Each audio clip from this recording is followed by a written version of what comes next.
important that every young person needs to be taught financial literacy so that they understand, can support themselves regardless of what goes on in their life, and take it to a level where,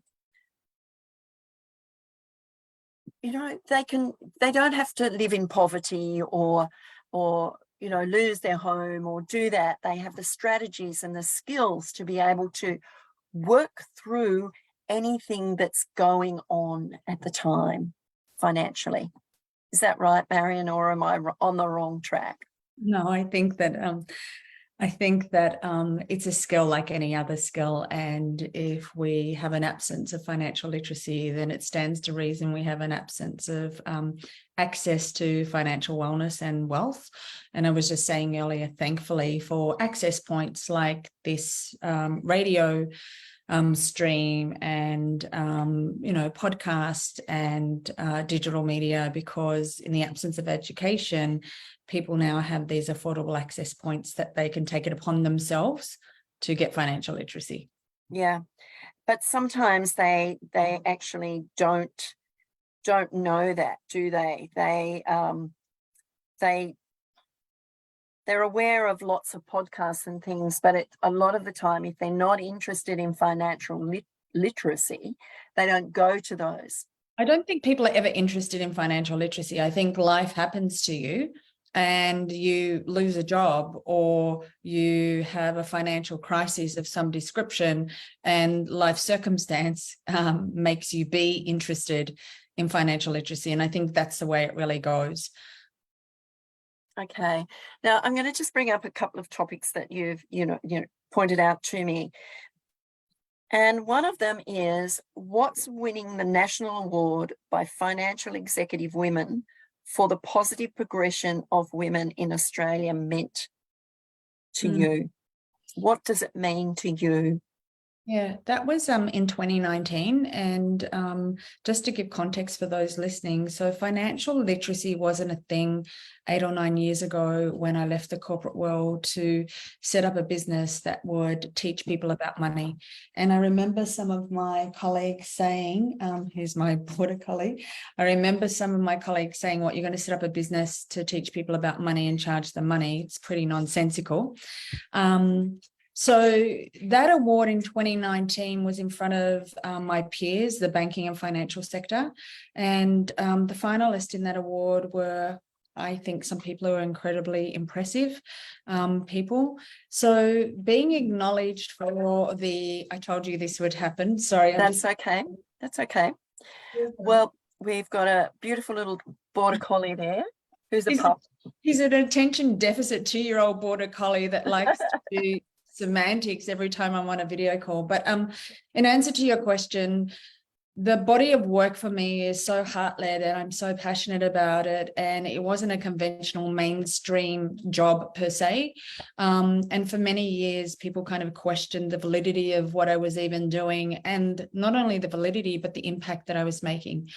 So, you know, to stand on a stage in front of hundreds of your peers at Macquarie Bank in Sydney and receive an award that recognised you for the positive progression of women in Australia, for me, meant everything. It wasn't from an ego point of view or a kudos point of view, but it meant that for the first time, my industry valued this body of work that I was doing, and they could see the value and the impact that I was having. So what sort of support do you get for what you do? I mean, what you do is amazing, but what sort of support outside what you're doing yourself do you get to help you with the teaching of the financial literacy and helping those women who are living in poverty? I'll have to say poverty, because there are a lot of women living in poverty. There are a lot of people living in poverty, but there are a lot of women who needn't be in that situation that are, because of lack of understanding of financial situations and taking control of it from a young age, which could have prevented them. You know, in relationships, usually there's one person who takes control of the finances, but I think both people need to have that control and need to understand that they both have to have some form of individual finances so that if anything happens, they can both support themselves. Agreed. In answer to your first question, firstly, in understanding the financial ecosystem as it exists today, I think we're a population of around 26, 27 million people in Australia, and about 13.7% of the 13.7 million are women.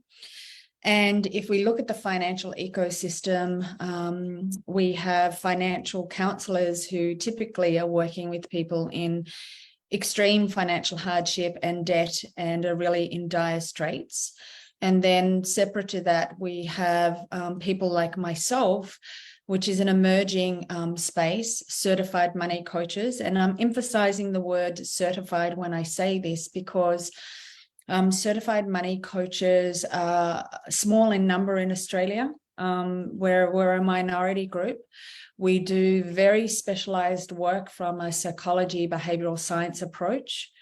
Not only are we financial literacy educators and financial capability workers to help people be capable with finance, but that behavioral science approach of helping people understand their money stories, their money personalities, and why what they do with money and how it doesn't often make sense sometimes.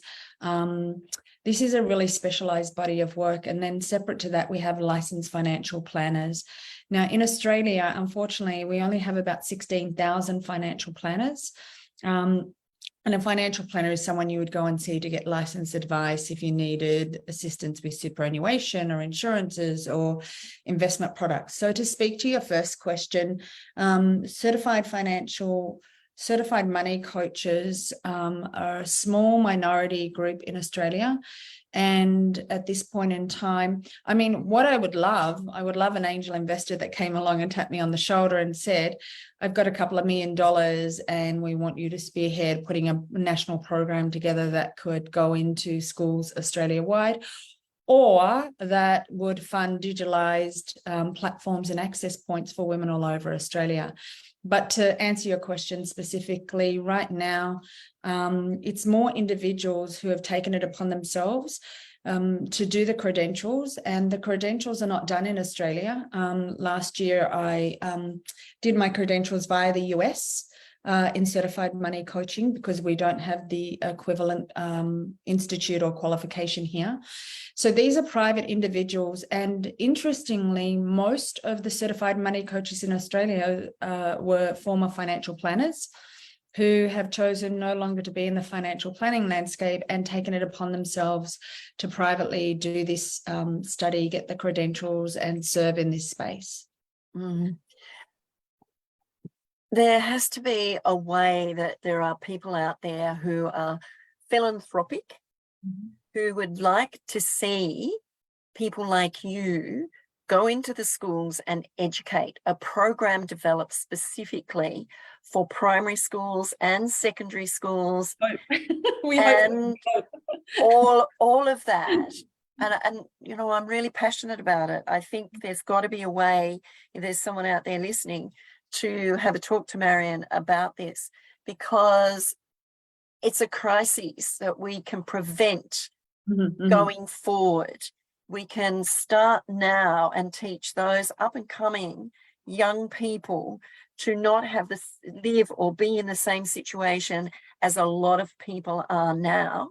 And that crisis would be prevented long term. It's a bit like our health system. Prevention is better than cure. And I ain't going there because I have my own opinion about it all. So, and I probably get rushed off to hospital or something saying I was mad. But it's true. It's like, come on, people. Let's educate people so that they're emotionally and financially well off, you know, able to support themselves so it doesn't put the impact onto our country and the need for all this, you know, more taxes and this and that and everything else. Everyone can be able to have the responsibility and know that they can support themselves in one way, shape or form. There, I've had my say. No argument here, Faye. I subscribe to what you're saying. Oh, It frustrates the life out of me, I'm telling you. But anyway, that's why I like talking. No, I love talking to people such as yourself, Marion, because you have the infrastructure there ready to go to educate people and run programs so that we can take people from dire straits into something of hope. Agreed. And then grow from that and take them into a place of, wow, I can do this. I can live this life that I've always dreamed of. Totally. Well, I'm open if anyone's listening and they have way too much money and no direction and they want to put it to a good cause. In fact, I was watching Sydney Real Housewives on the weekend just for some de-stress, decompression time. There's only one series out.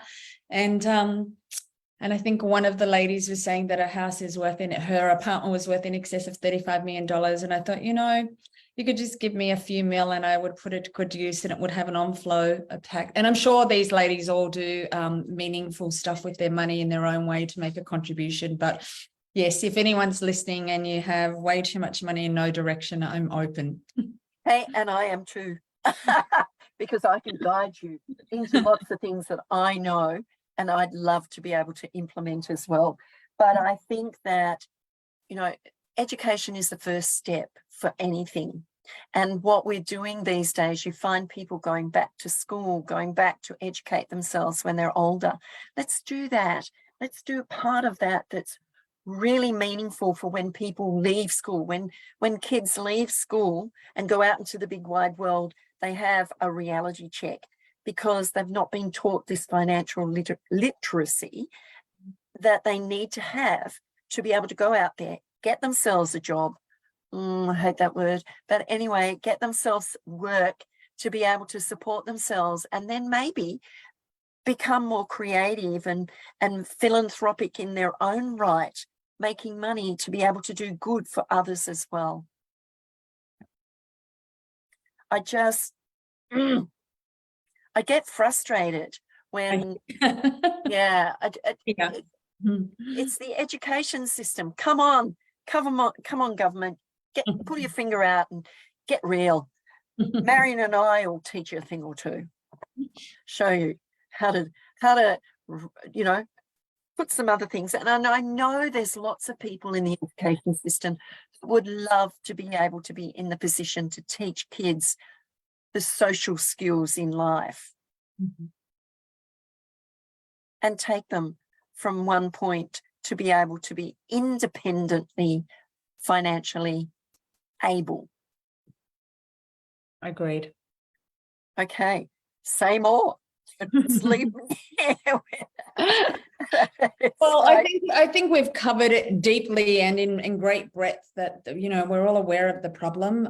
It's a heavy issue and we're aware of the lack of infrastructure and financial literacy. I mean, we've covered it, and then the cost and the impact on society in terms of the social conundrums that it leads to. I mean, it is exactly what it is. We know what's required. There are individuals like myself and many other certified money coaches and financial capability workers and financial counselors all doing what we can to be part of the solution. So I think, to say much more on it is what it is.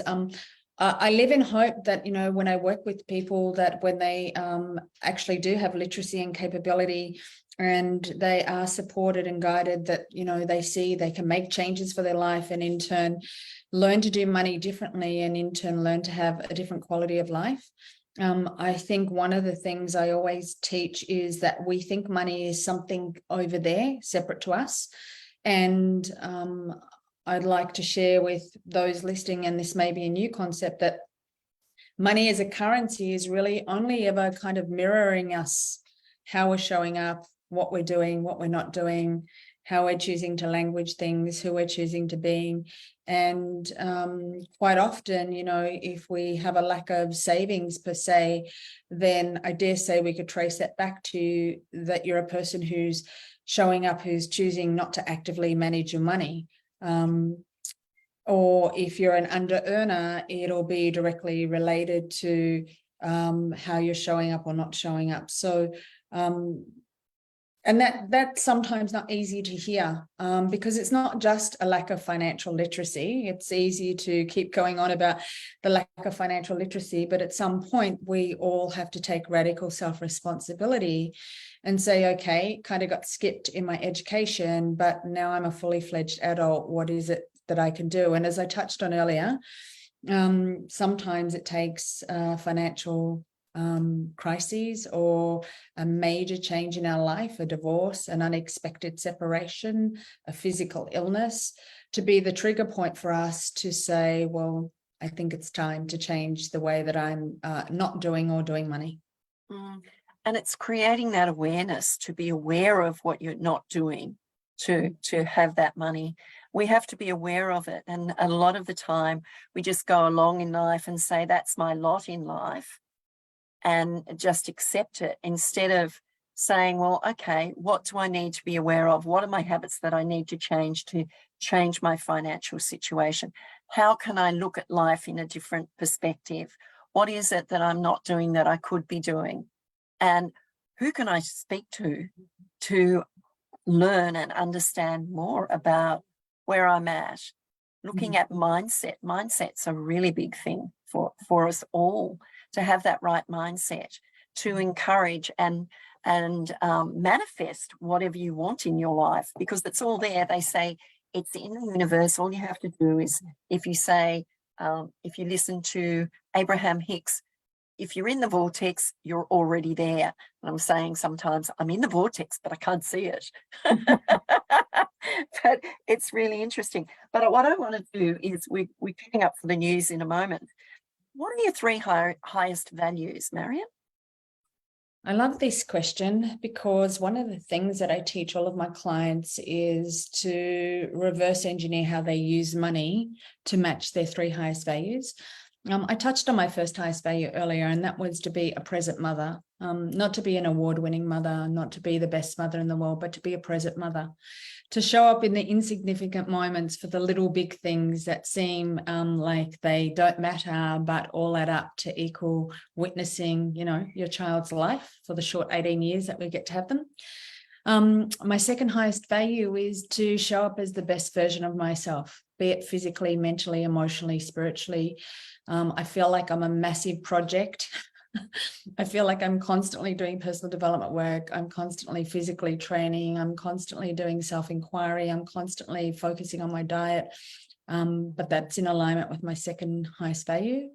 And then my third highest value is to not leave this world without trying to make things a little bit different or a little bit better in the space of economic empowerment and financial capability for women in Australia and elsewhere. And I think I've got work to do, as long as this conundrum or this problem exists where women don't have economic equality, then I have purpose and meaning. And that is my third highest value, to be the person or one of the many people trying to make change in that area.